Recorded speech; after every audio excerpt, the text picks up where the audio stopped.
I share a lot about my fertility journey and the struggle with like my mom and my sisters. Yeah. Maybe the priority of conversations between men. If you weigh the of each of it, I would Getting say a bit triggered right now.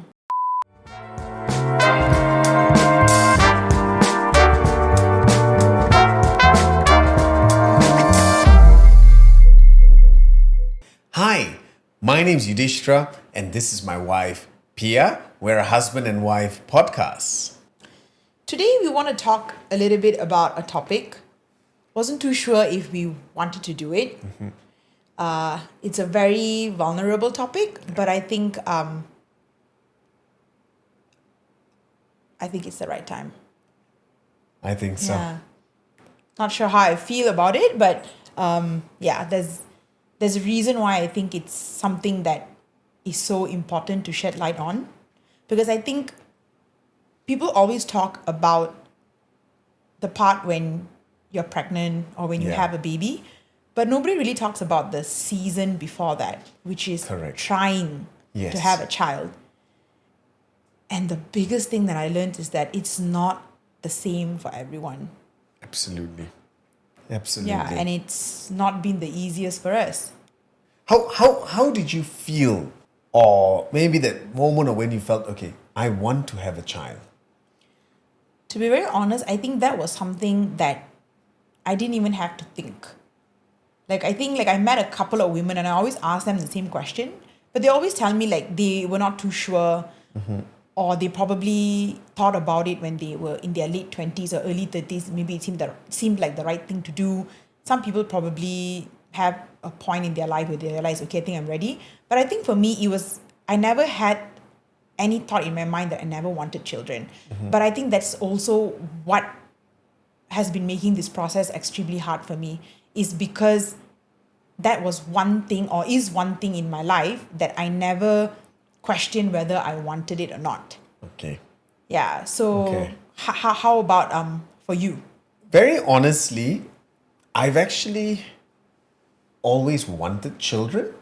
I like kids from young, and I've always used to, and I always used to have this feeling of like, oh, okay, I can't imagine when if we actually have our own kids, what it would be, and it's just a bit random or what, but always remember, babies when they're small and you try to actually carry them, I always get really scared because my definite scared, I don't know, am I doing it the right way, or, but generally, I wanted to be a father since I was very young, actually. Hence why I think when we got married, we never had that conversation whether we wanted kids, because from the get-go, I think probably it was a question we asked each other and it was like, no hesitant, you answered yes. On my end, yes. But I guess the test for us was not so much of whether we wanted kids. Correct. I think our test is so much the process. Exactly. Yeah, because it's been almost a year now. Yeah. Yeah, but it's not been the easiest. Yeah, so how has this process been for you? Because oftentimes, right, like I share a lot about my fertility journey and the struggle with like my mom and my sisters. Yeah. I'm not too sure how it is for you, because there's so much of stigma and so much of taboo, especially for men, to speak up about these things, right? Do you feel like you have adequate support? Do you have people around you besides me that you can talk to about these things? Very honestly, right? Normally when they talk of fertility journey, it's always normally focused towards the moms, Women. Women. And I think from the male's perspective, no one really pays much attention. No one really, asks or... Do you want people to pay attention? Like, I think, I definitely would. My definition of that would be, people just check up, hey, how's it going? How has this process been? So meaning like if we were actually in a formal setting, because I noticed like probably everybody's asking me the question, right? Yes. So do you actually wish that they looked at it more like to us, like to ask you the same question as well? Absolutely. Okay, because that's something new I'm realizing, because I would like to think like men don't want to answer these questions, or that it's too much, right? It's quite heavy. So I would I actually thought that your answer would be more of a no. Well, I can't speak for other people, but for myself, I would say absolutely yes, because I think it's in trying to conceive a child, it's not a one person, it's two people, So definitely both parties, definitely. Yeah. And I think like the reason why we want to talk about it now, I think it's because oftentimes people always talk about it when they already have the child, and they always Correct. share that, okay, this was the process, this was the struggles that we got. And during this entire process, like it was really hard for me, especially maybe in the last 7 to 8 months. I think I'm better now. Yes. But I think in the last 7 to 8 months has got to be probably one of the hardest phases in my life. And the reason is because it's been hard finding people to understand what Yeah. you're going through, because the people that I speak to, well, yes, they do share with me that they finally had a child and this is what they did. But I never really spoke to anyone in the thick of it. Hence Understand. why I felt that it's important to have the conversation now to give voice, not just to the outcome, but also to the process. Absolutely. Yeah, Absolutely. because we are in the thick of it. Yeah. And this is the truth of what we are actually going through, right? I think there needs to be a lot more, or would be nice, I guess, a little bit more of education on this process itself, of trying to conceive a child, and, that sort of element of knowing, yes, it is a tough journey. For some people. For some people, it is a tough journey. And sometimes, I know, do you have this thing? For me personally, it kind of irks me when people come up to you and say, hey, so how? When you're having a child? Okay, is it next week? Oh, okay, so next year we're gonna have a baby. Yeah, we're gonna, I realize. I mean, maybe their intentions are not bad. They are saying it in a very nice way, but sometimes on the receiving end, it can be a little bit painful because we know that we want a child. We know that there's a problem. We know there's a problem, and there is a process to it. So it's not something where you go to a shop and you go and buy it. Yeah. It's a process. Yeah. And I think like those things, like when people ask those things, they don't realize how much that actually affects internally, right? Like, I mean, I Absolutely. get asked that so many times. Yeah. And well, now I kind of laugh it off, maybe in the last month or two. But I think in the past, if somebody were to ask me that question, I'd probably run to a bathroom and I would just bawl my eyes out, right? Because it makes you feel like, as a woman, I think you are programmed to believe that one of your main goal or main purpose in life is to conceive, is to carry a child. And when you're having trouble with it, or it's not as easy for you in comparison to someone that probably is easy to get pregnant, you start questioning that, is there something wrong with yourself? Why is my body failing on me? Yeah. And in our case, we actually went to see a fertility doctor. Yes. It's quite funny that we went to see the doctor without a problem, because we felt like, hey, we wanted to try and have a child. Let's go and see a doctor, because to us it seemed like that's the right thing to do, right? And then we realized that, okay, this is not the most straightforward process, and that there were times throughout the process where it was very difficult. Like on my end, I think probably like ingesting like hormone pills. I think that was the hardest bit. So then it gives you all the side effects. How was that for you? Like seeing your spouse in a way not be herself, because I don't think I was myself in that process. How was it like? It was definitely tough. It was definitely tough because, you see your partner, going through this and, required to take certain, hormonal tablets and things like that, which upsets a little bit of the cycles. And you sometimes wonder and figure, how do you show up? What do you do? It's it's not something you just go, it's okay, don't worry, just write it off. That's very insensitive. Very, very insensitive. It's about trying to understand and see, okay, what can you do as a partner, as a husband? How do you be there to support? What can you do? Even, I mean, till today, sometimes I still ask myself this question, I'm like, it's not easy.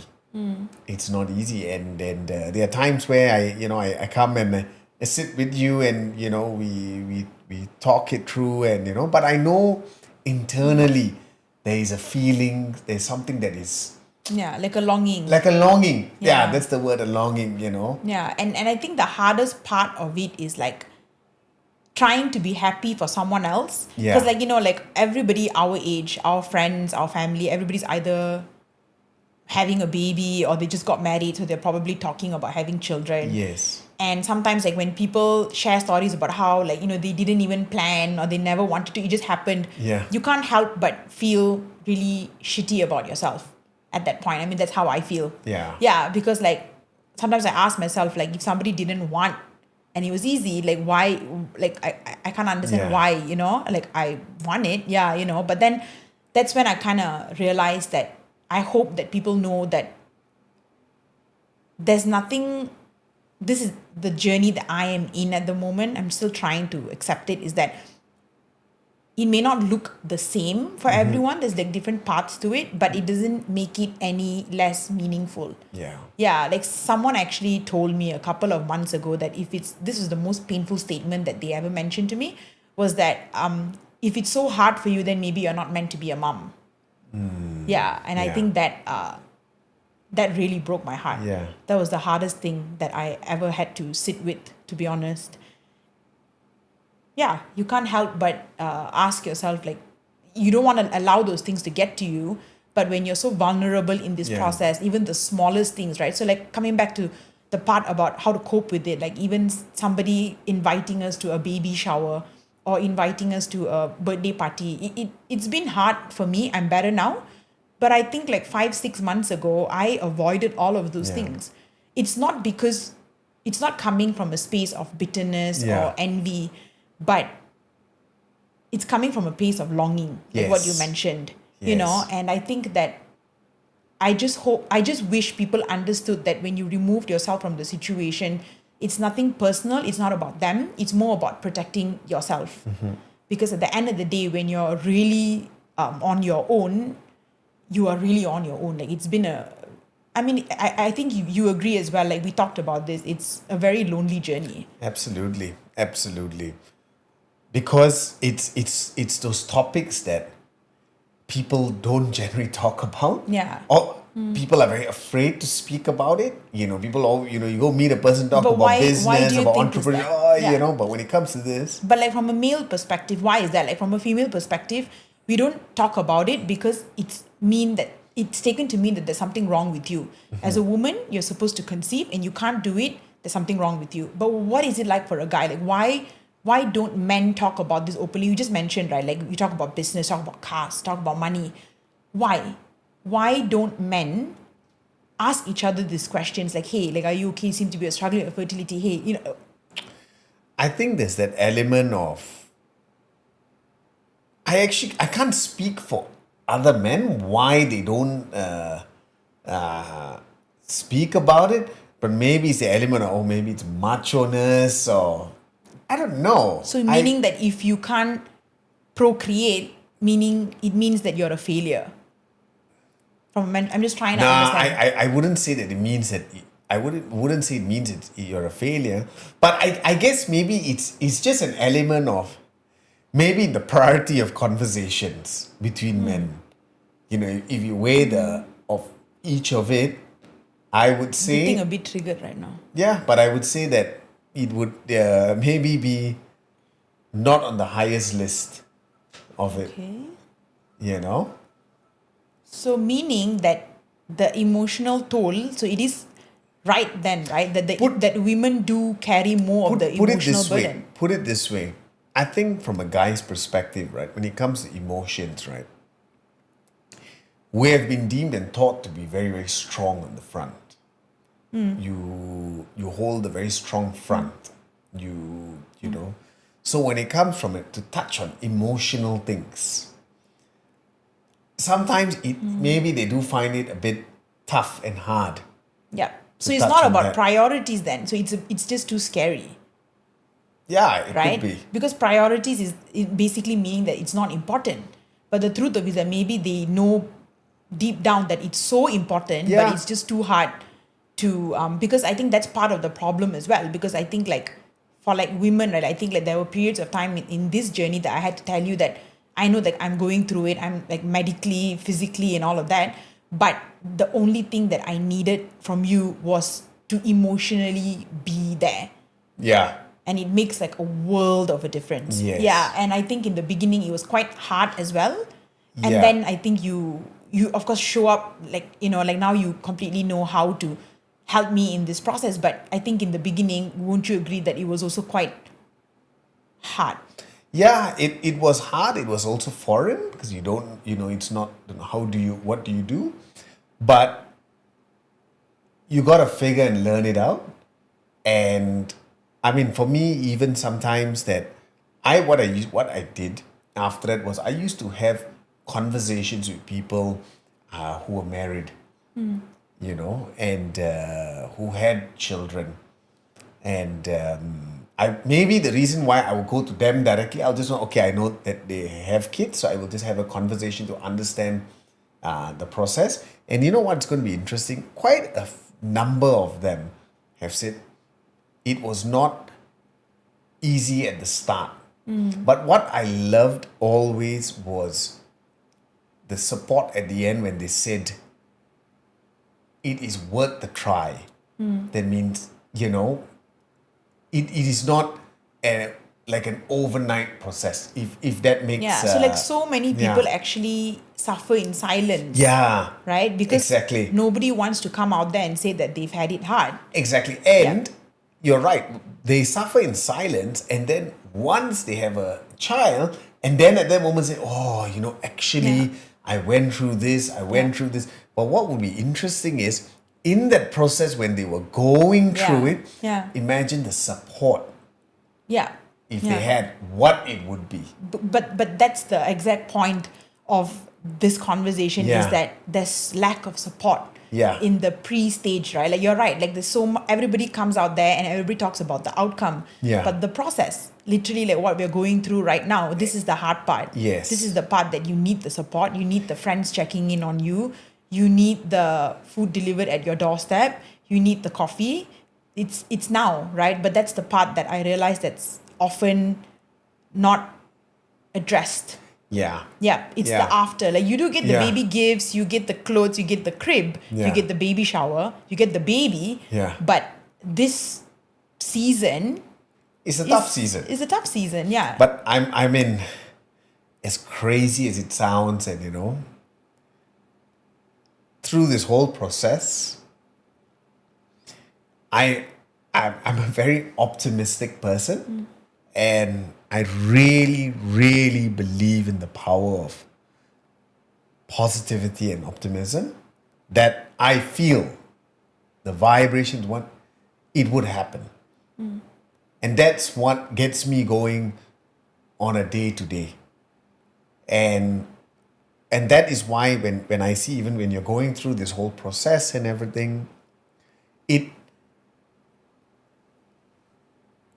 also gets, it's quite, I mean, it is tough because, as I was talking about it earlier, how because you are the ones who are consuming the tablets and things, and which is affecting you as and for a partner to be there and trying to figure what to do, what exactly, we joked and we talked about this when you're in a work environment, example, a problem comes, okay, this is the problem, then you think, okay, this is a solution, option 1, option 2, option 3, option. But I think in infertility, you can't look at it purely on a logical mindset. That means, okay, there's this option, is this option, is this you can't.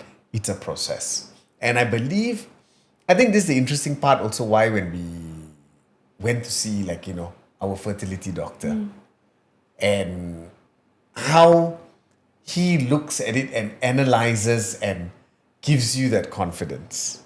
Yes. So Is I that think right? I think the doctor would probably be your closest ally Yeah. in the journey. And I think for me personally, I think the doctor has definitely given me a lot of confidence, because I think they see day in, day out, and Yeah. but I also understand, like you mentioned earlier, about sometimes, like in the consultation room, it's always about the mom and everything, right? Yeah. But I think there's also an element, I think it's because they kind of know that women probably take it harder. Yeah, like it's a bit difficult for me to be as optimistic as you. Yeah. Even just talking about it right now, I Yeah. don't feel the same way as you do. It still is. Actually, this episode is a bit hard.